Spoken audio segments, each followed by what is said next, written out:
The recall process initiated against Senator Natasha met gridlock after INEC revealed that those who submitted the petition before them failed to attach verifiable address details or emails to enable them contact them for further information.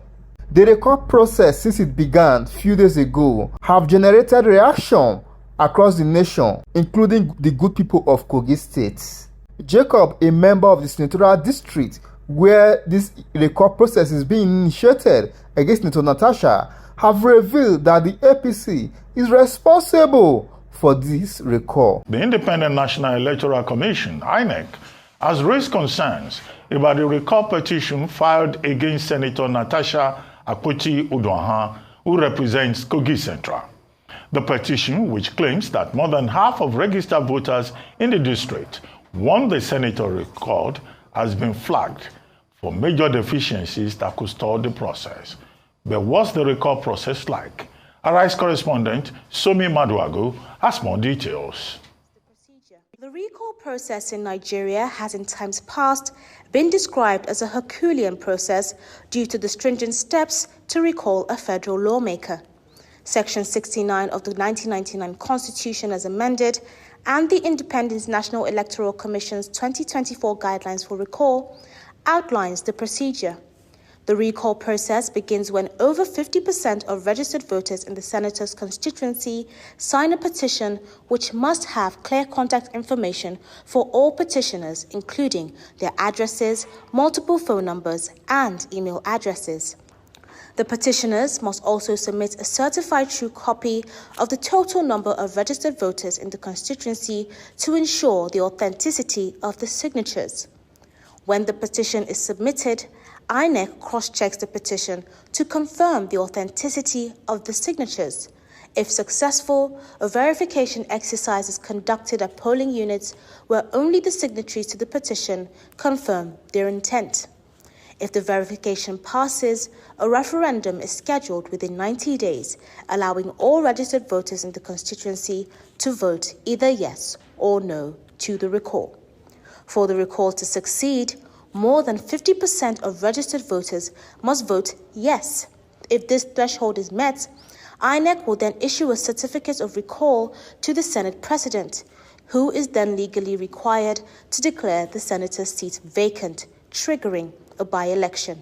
In the case of Senator Natasha Akpoti Uduaghan's recall petition, INEC has noted key issues.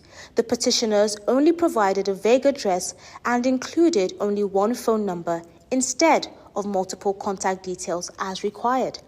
The Commission says they did not submit a certified true copy of the registered voters from INEC, which is critical for verifying the signatures of voters in Kogi Central Senatorial District. INEC's National Commissioner and Chairman of the Information and Voter Education Committee, Sam Olumekun, in a statement, stressed that the recall process must strictly follow the Constitution and INEC's 2024 recall guidelines for it to be successful. Olumekun assures the public that if the petitioners correct these flaws, INEC will proceed with verifying the signatures at polling units using the bimodal voter accreditation system.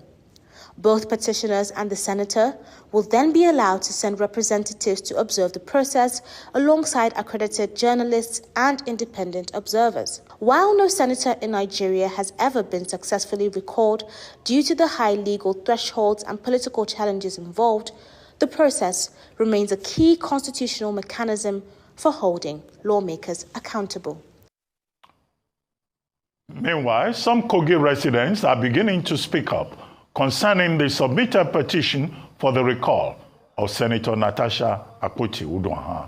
They say deception was used to gather some innocent Kogi residents to sign up under the disguise of constituency empowerment program. I could be here for the recall of Senator Natasha Akpoti Uduaghan. No, sir, we are not. We are here for empowerment. But we are not aware about the recall by some group of APC. No, so we are here for empowerment. We are just supposed to be here for the empowerment. And we are giving us instruction to go into our voters' card. So that was the instruction given to us that we should be here with a voter card for an account. No, there's nothing like recall. We don't have anything against our senator, for God's sake. So why did we come? This early morning, we were informed that we should come for an empowerment. When we get to the field, we are asked to bring our voter's card. So they gave us a form to fill. You fill with your VIN and pen your signature. Then most of us will refuse that we cannot do that because we don't know that an empowerment can be done in this way. So we now left the field.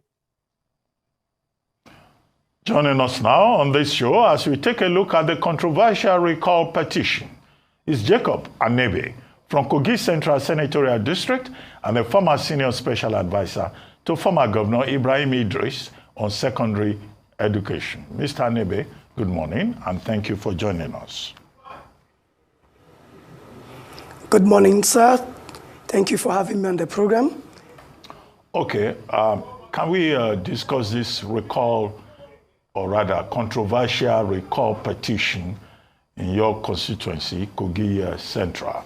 And we are hearing what was supposed to be an empowerment exercise became a recall petition writing process, and there's an allegation of deception there. Now, as someone from that senatorial district, what's your position on all of these issues involving Senator Natasha Akpoti Uduaghan and the Senate?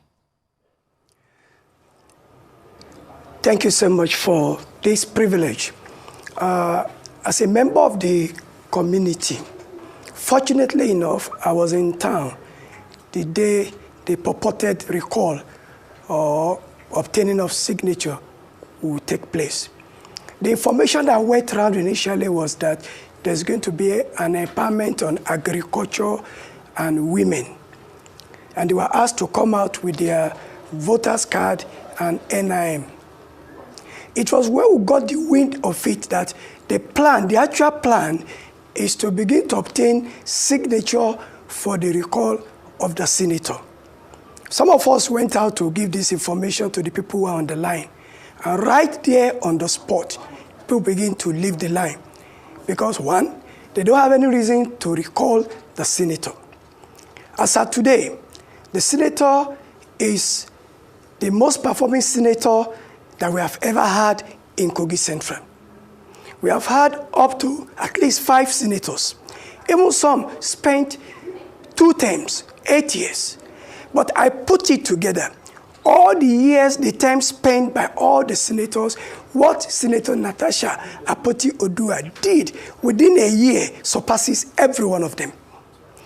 As of today, a lot has been done. So we don't have any reason to call her back. She has built roads. She has given us street lights in all parts of the local government area, not just a part. If you go to Adave, that street light is there, in Okehi, in Okene, in Ajakuta, and Ogorimagongo. Then not only that, the police station in Okehi that was built many years ago and were not in use, she has rehabilitated it, and now we have police officers there doing their work under a very good and conducive atmosphere. Talk about water provision. That one is just like going to pick something from the floor. We have water everywhere, courtesy of her, within just 1 year. Talk about scholarships. Every month, she gives us scholarship up to 2 million naira to students in higher institutions. That has relieved a lot of parents from school fees and other fees to pay in their children's school. Not only that, we have youth empowerment and women empowerment. A lot has been done.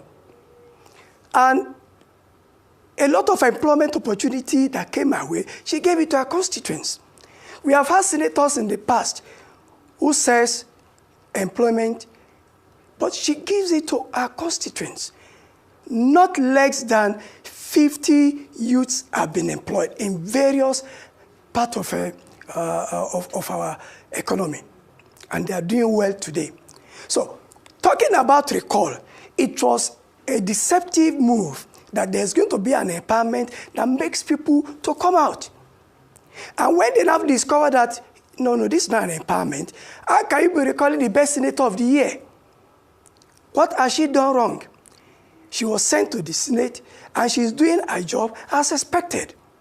So everybody start leaving and going home. If you found anywhere within the senatorial district where you have crowd, it is because, one, probably that area is the ward of the governor or the unit where Yaya Bello votes. Not only that, another thing is that instead of having people in their various units, discovering that you have less than 10, 20 people at every unit, everybody was brought together at a particular place, not minding the units you belong to. Even the word doesn't really matter. What matters is that they want to see people gather so that they can have pictorial evidence that people gathered there. You will see link videos of people in people's houses copying from the INEC register names of people and signing, forging signatures. We have the videos, they are everywhere now. We know the houses where some of those things were perpetrated. We know who owns those houses. We know those who were there. We recognize them, they are part of our people in the community. And of course, let me also say this, that the purported recall is not by the constituent. It is being done by the APC. It is being done by few people in the APC. We have people in the APC who are not ready to be part of this recall exercise because to them, the senator hasn't done anything wrong. She has performed excellently well since she came in as a senator. You will recall that because of the rigging of the election and the whole thing that happened, she came in much later after other senators resumed. And within less than 6 weeks that she came in as a senator, we've had a lot of projects already within the central. As of today, I drove my vehicle not knowing that I didn't even put on the headlight because everywhere is lit up. It's not a party alone. She's not concerned about the party. What she's concerned about is the constituents. She doesn't want to know if you're APC or PDP. Everybody is involved in what she's doing. Well, and as I tell you today... Yes. Yeah. Right, thank you so much. And just for presenting that opening statement, talking about the work that she's done and also your suspicions around who might be behind this recall process. I'm glad you've answered that because I was going to ask, well, what's the proof that the APC is responsible for this recall process? I say that, and then having said that, has there been any reactions or efforts by the PDP to stop this process, to communicate with those who have been attracted through empowerment process, to let them know what it actually entails and what this means? Thank you so much. You asked of proof. Let me start from those who went to present the said petition to INEC. The lady, Charity, she is a special advisor in the government of Governor Odudo. She's a member of the APC. Out of the 5 other boys or men who stood behind her, I know 3 of them very well who are SA or SSA in this current government. And they are registered members of the APC. They are people that are known to us. We belong to the same community. So, and as for the people who got to know that they've been tricked with empowerment project for a recall, they all left. In fact, as I speak to you, the courses that some of them are receiving, I'm afraid, if in the very nearest future, you begin to see what is manifesting upon some of these people who perpetrated this evil against our land. Because it is an evil for you to think of bring home somebody who has done so much good to the people. For you to think of bringing down somebody who took everybody as her own. She's not bothered if you are APC or PDP, like I said. I know a lot of APC who benefited from our programs. So, and look at the figure they got for the signatory. If within 2-3 days you started the recall exercise, you can get up to 250. But remember that all the parties did vigorous campaign for 6 good months. And all we got for the election is about 110. In the entire election that brought the senator in. 54 plus for Senator Natasha and 51 plus for Ohere then. Other parties has 4,000. So how did they manufacture the excess we have now? Okay. So that's to tell you that. So hang on a minute. Let's go into more detail. You said you know the houses where that signing was taking place. Because the video, we didn't see that it was a sign and a register. Can you confirm to us that it was a signing of a register going on in the video? Can you probably mention those houses and the people that were doing that signing as it was going on? There's also another story making the rounds online as regards a WhatsApp chat group called a Fair Win WhatsApp chat group where some people were lamenting that the people they gave the job to for the recall, they didn't do a good job, that how did the video circulate where people were signing? So can you confirm the homes in which those videos were involved, the people making those signings, can you confirm names? And can you confirm, was there anything as this WhatsApp group that was talking called Fairwin? We just need some facts. Thank you so much. Thank you so much. Yes, there is a WhatsApp group called Fairwin. I've seen screenshots from the WhatsApp group on social media. So I know there's a WhatsApp group. In fact, the Fairwin WhatsApp group has been in existence even before Yahya Bello became governor. It was one of the platforms they were using to canvass for him. Then the houses of people like Honorable Idris Ozi Shaibu. I have a video where you even see Idris Ozi Shaibu himself. In that very video is an appointee of the state government in Oboroke, in the Hima Oke local government area of Kogi State. The house of one lady, Deborah Aji Aisha Tomade, where some people gathered and they were signing these documents. They were copying from the INEC registered voters list, and then they were forging signatures.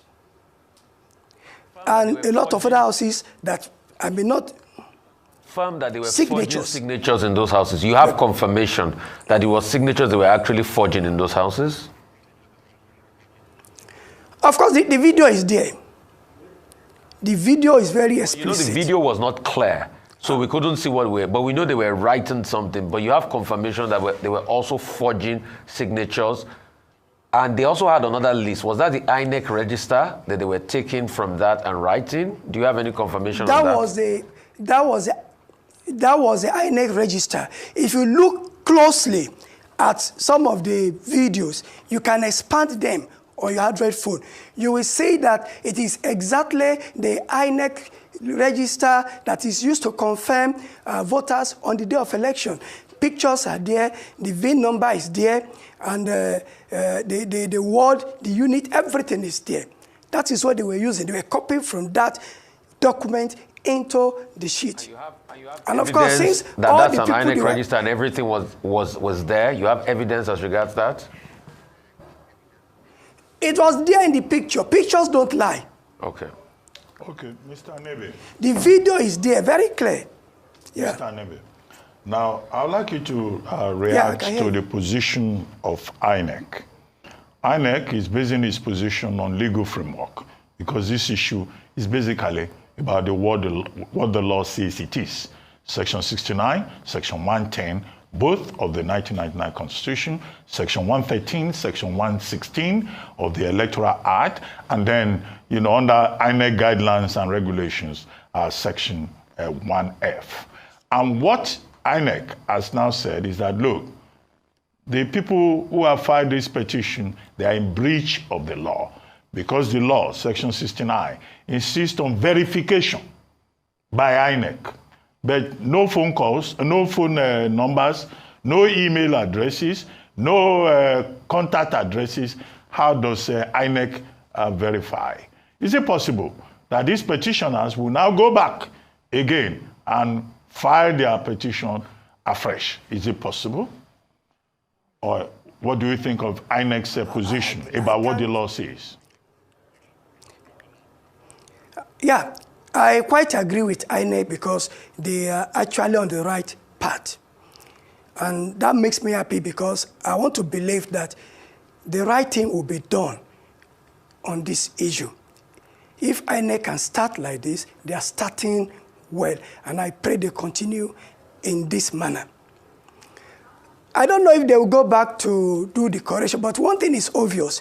When you are stealing from the pot of soup, there is no how you do it that there will not be split of soup on the floor because you won't be able to, you will rush to get to do it because they are not doing the right thing. That is why they couldn't follow what is expected. They were in a rush to gather these names and then go and submit to INEC. And that's why they have these errors. So to me, it would have been good to be punished for this by not allowing them to come back because the process, except they want to start a new process, this process is flopped already. It's failed already. It's dead on arrival. So to me, I think that on this note, INEC should not allow entertain anything. Except they want to go and start the process again. Yeah, well, the court already says it's within their civic rights, but if they do it wrongly, then INEC would, of course, invoke the law and say, well, this is what the law says. But thank you very much, Mr. Anebe.